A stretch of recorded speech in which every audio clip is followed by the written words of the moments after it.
Bonjour à tous les auditeurs de Radio Théolis, c'est Vincent Lecaine qui vous parle.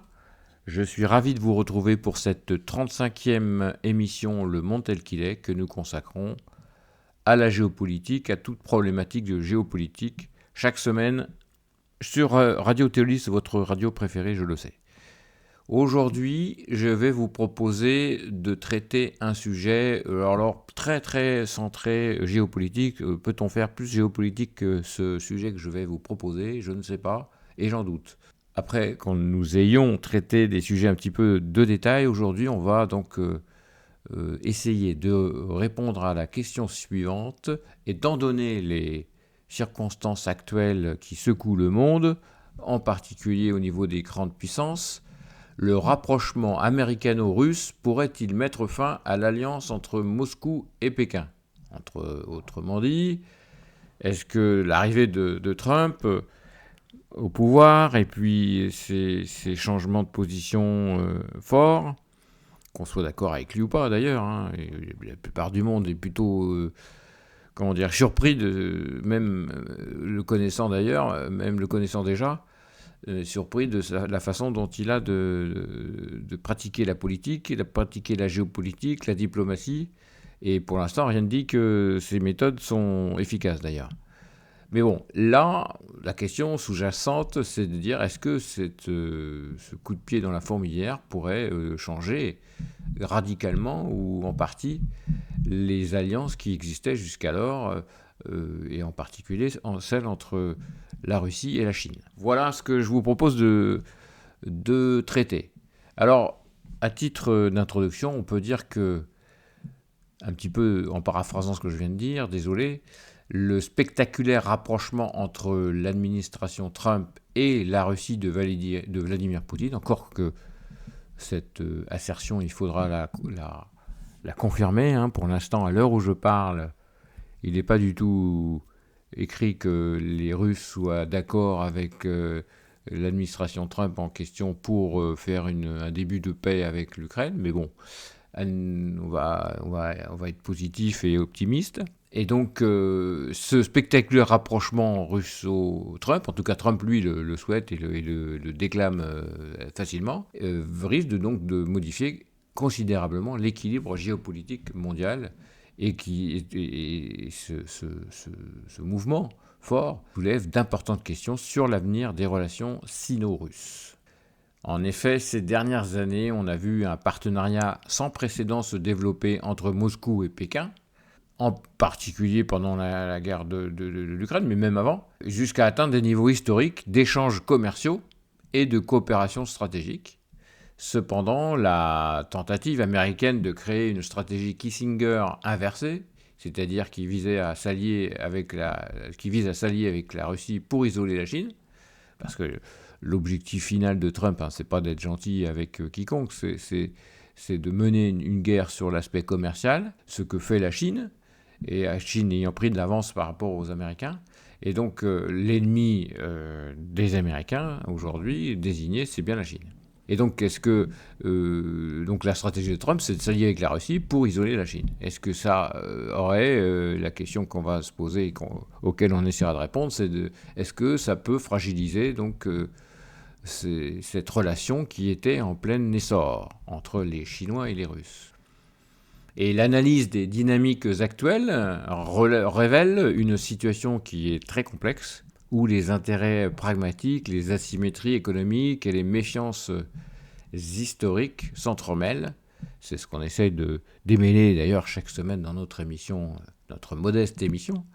Et donc tout ça rend l'issue incertaine, mais suggère qu'une résilience significative du partenariat sino-russe face aux manœuvres américaines. Donc y aura-t-il une résilience ou pas? Telle est la question. Deuxième, pour démarrer donc cette analyse, on va évoquer l'évolution du partenariat sino-russe et en considérant que c'est une alliance qui est forgée par la nécessité et par l'opportunité. Ce qui est souvent le cas en matière d'échanges commerciaux par ailleurs. Donc ce rapprochement entre la Russie et la Chine, il est très très ancien, il ne date pas d'hier. Engagé par Moscou dès la fin des années 90, une fois que la Russie se soit débarrassée de sa gang communiste, se tournant vers l'Asie, a été considérablement accéléré par Vladimir Poutine après la crise ukrainienne en 2014, puis parachevé avec l'invasion à grande échelle de l'Ukraine en février 2022. Cette évolution, elle représente un revirement spectaculaire par rapport à l'hostilité qui prévalait entre les deux géants communistes durant la guerre froide, que j'ai donc un petit peu évoqué juste avant. Et contrairement à la relation soviéto-chinoise, donc d'avant guerre froide, tumultueuse, en particulier dans les années 50 et 60, le partenariat actuel repose sur des fondements beaucoup plus pragmatiques et moins idéologiques, c'est pour ça qu'il fonctionne, bien que les deux régimes partagent une vision commune d'un monde post-occidental. Le développement de cette relation n'est pas simplement une réponse conjoncturelle aux sanctions occidentales d'ailleurs, mais elle s'inscrit dans une réorientation stratégique profonde de la politique étrangère russe. Comme l'explique d'ailleurs un historien spécialiste des relations sino-soviétiques, Sergei Radchenko, et je le cite, quand Kissinger s'est rendu en Chine en 1971, dans l'esprit de se rapprocher de la Chine, pour les Américains en tout cas, la Chine et l'URSS étaient au bord de la guerre. Il y avait à l'époque une rivalité intense pour le leadership sur le camp communiste, et de violents affrontements avaient déjà éclaté à la frontière sino-soviétique. Aujourd'hui, il n'y a plus rien de tout ça. Cette observation de cet expert souligne combien les conditions actuelles diffèrent du contexte qui avait permis à Nixon et Kissinger d'exploiter la rupture sino-soviétique il y a 50 ans. L'invasion russe de l'Ukraine, récente donc, a servi de catalyseur décisif pour ce rapprochement, poussant Moscou dans une dépendance croissante vis-à-vis de Pékin face à l'isolement occidental.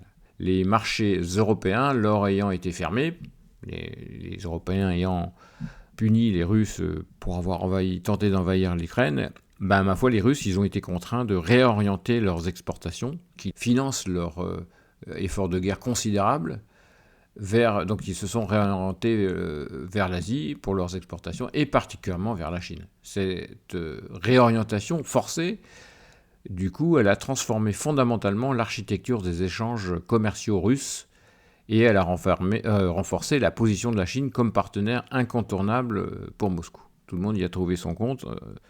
Quand j'entends par tout le monde, la Chine et les Russes, en fait. Y compris d'ailleurs, on ne le dit pas, on peut le rajouter, c'est la Chine vendant les produits que les Russes leur exportaient à des pays européens et contournant ainsi les règles imposées par les Américains et l'Europe.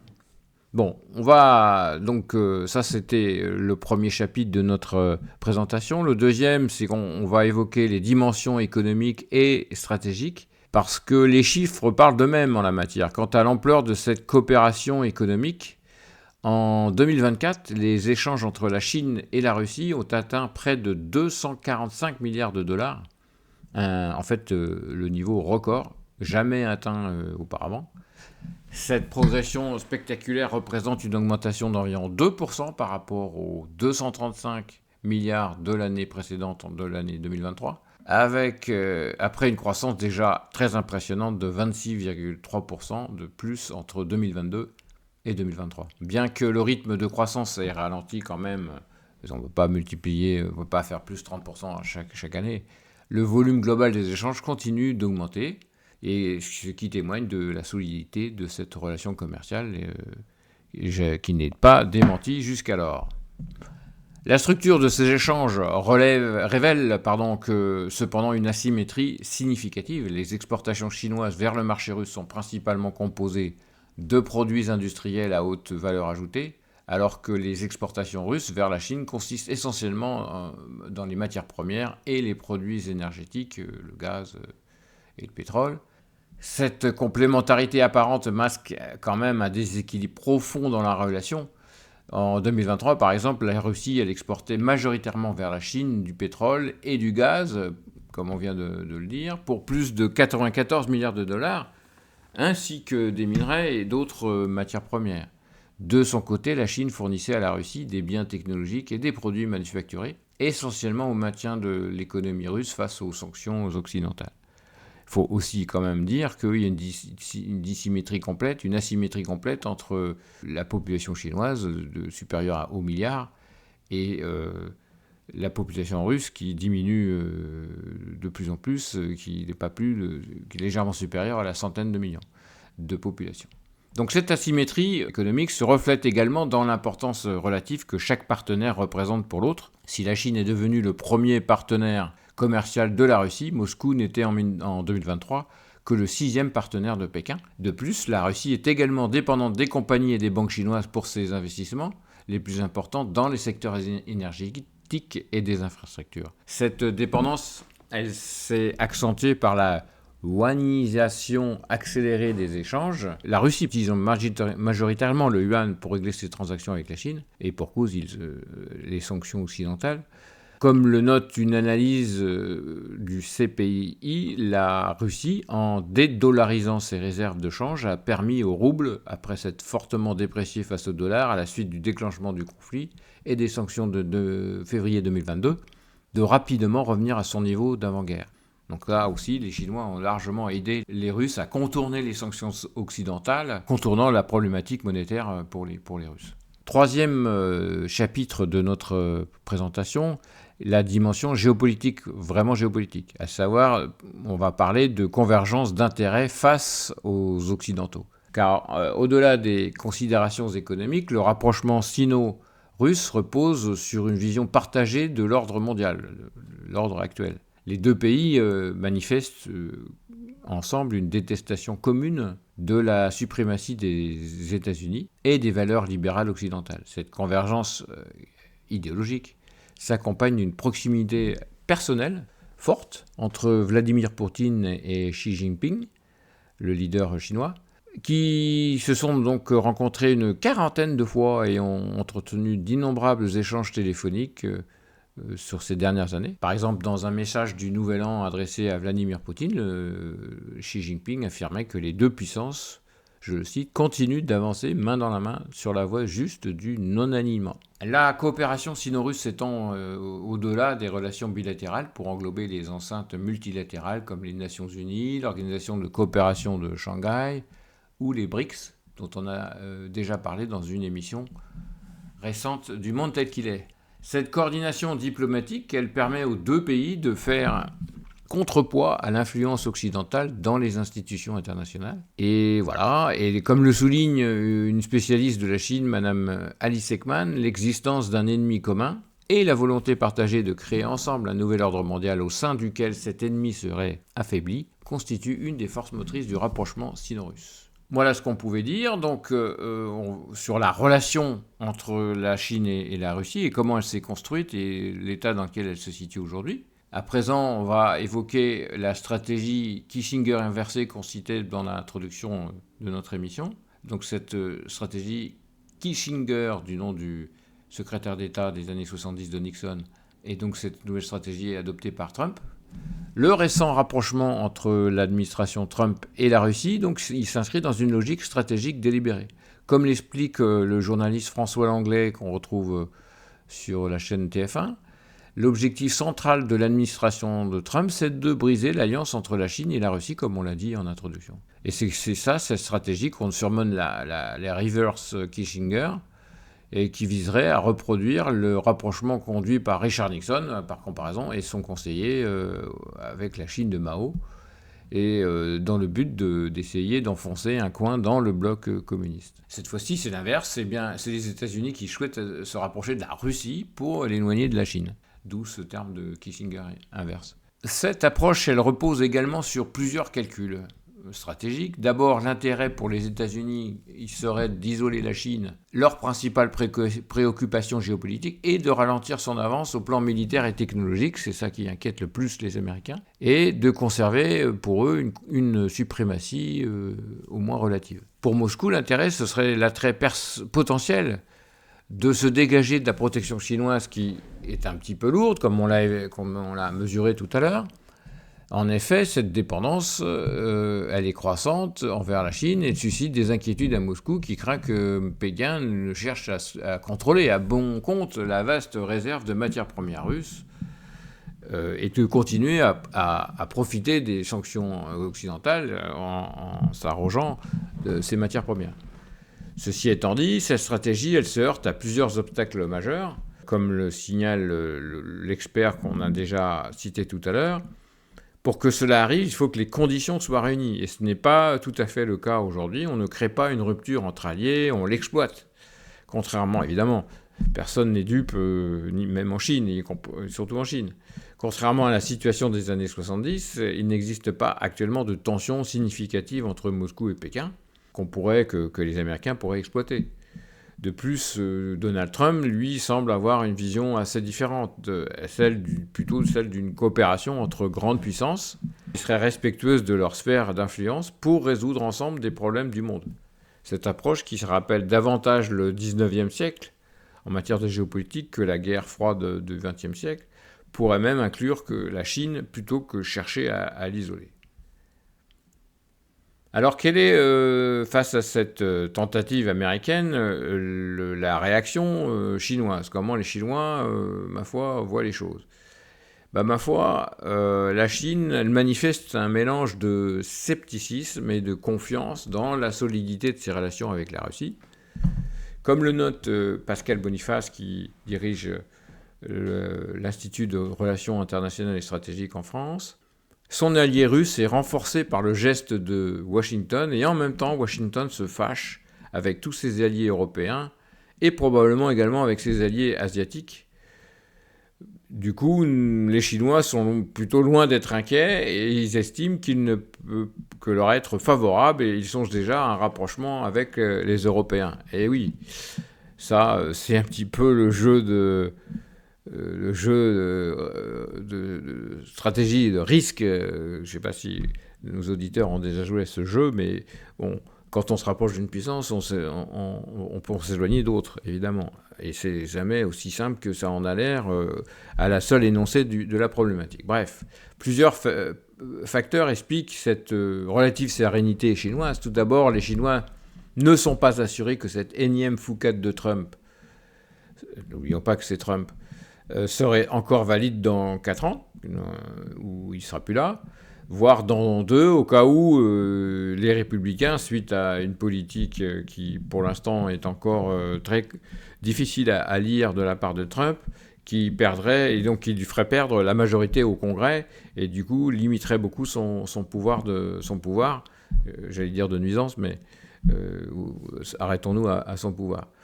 Pour l'instant, il est dans la phase d'état de grâce, on va dire, entre guillemets. Il fait œuvre dans tous les sens, mais rien ne dit que dans 2 ans, les Américains, si jamais, et c'est un petit peu ce qui est en train d'arriver, subissaient beaucoup trop d'inflation suite aux politiques tarifaires, un petit peu de tarifs douaniers qui sont quand même inquiétantes, y compris pour les Américains. Bon, bref, en réponse aux déclarations agressives de son secrétaire d'État, Marco Rubio, et d'autres de son entourage, de Trump, sur l'imposition potentielle de nouveaux droits de douane, le porte-parole du ministère chinois des Affaires étrangères, par exemple, a clairement affiché la détermination de Pékin. Si les États-Unis, je cite, si les États-Unis ont d'autres intentions et insistent sur une guerre tarifaire, ma foi, une guerre commerciale ou tout autre type de guerre, la Chine se battra jusqu'au bout. Et ma foi, la Chine aujourd'hui peut tout à fait répondre en s'alliant avec l'Europe, qui est aussi victime de la politique tarifaire de Trump, et d'autres pays, le Mexique, le Canada, l'Amérique du Sud, etc. Et l'Asie surtout. Par ailleurs, dans le même temps, la Chine observe avec attention la façon dont l'administration Trump se met à dos ses alliés traditionnels, je viens de le dire, les tensions avec l'Europe sur la gestion du conflit ukrainien et les menaces de guerre commerciale créent des opportunités pour Pékin. N'oublions pas que le marché européen, il est très très important, beaucoup plus que le marché américain. Et c'est l'occasion donc pour les Chinois d'améliorer leurs relations avec d'autres acteurs internationaux, je viens de le dire. Voilà, on a été un petit peu rapide, je pense, dans cette émission, car la problématique, elle est complexe, on pourrait en dire beaucoup de choses, et donc je propose qu'on remette ça à d'autres émissions, de futures émissions.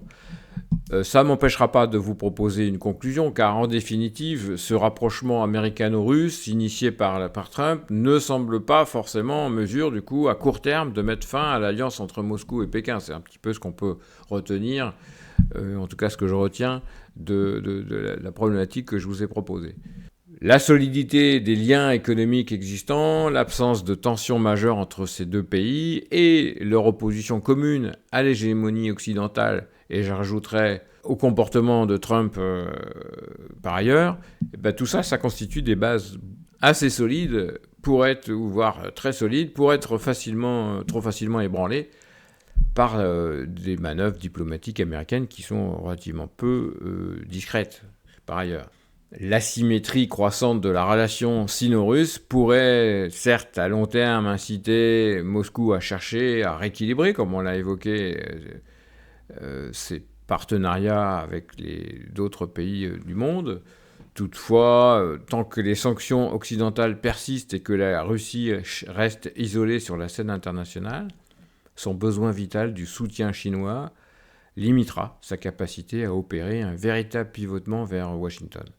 Pour reprendre les mots du ministre chinois des Affaires étrangères, la relation russo-chinoise apparaît mûre, résiliente, stable, et je le cite, et non affectée par quelque tournure des événements que ce soit. Tout le monde a l'air tranquille. Pour finir, les tensions et bouleversements suscités par la guerre en Ukraine, puis l'élection de Trump, contribue du coup paradoxalement à renforcer plutôt qu'à fragiliser ce rapprochement russo-chinois. Loin d'être une simple alliance de circonstances, ce partenariat il s'est transformé quand même en une relation structurelle, forte, profondément ancrée dans les intérêts fondamentaux des deux pays et dans leur vision commune d'un ordre mondial post-occidental. Voilà ce que l'on pouvait dire aujourd'hui dans notre émission, pour être assez complet. Évidemment, c'est l'avenir qui nous dira si on a été juste dans notre analyse. D'ici là, il me reste à vous souhaiter une excellente semaine à l'écoute de Radio Théolis et à espérer de vous revoir dans les prochaines éditions où nous continuerons nos analyses, j'espère, les plus pertinentes possibles. Je vous souhaite une excellente soirée, à très vite. C'était Vincent Lequen pour Radio Théolis, le monde tel qu'il est. Au revoir.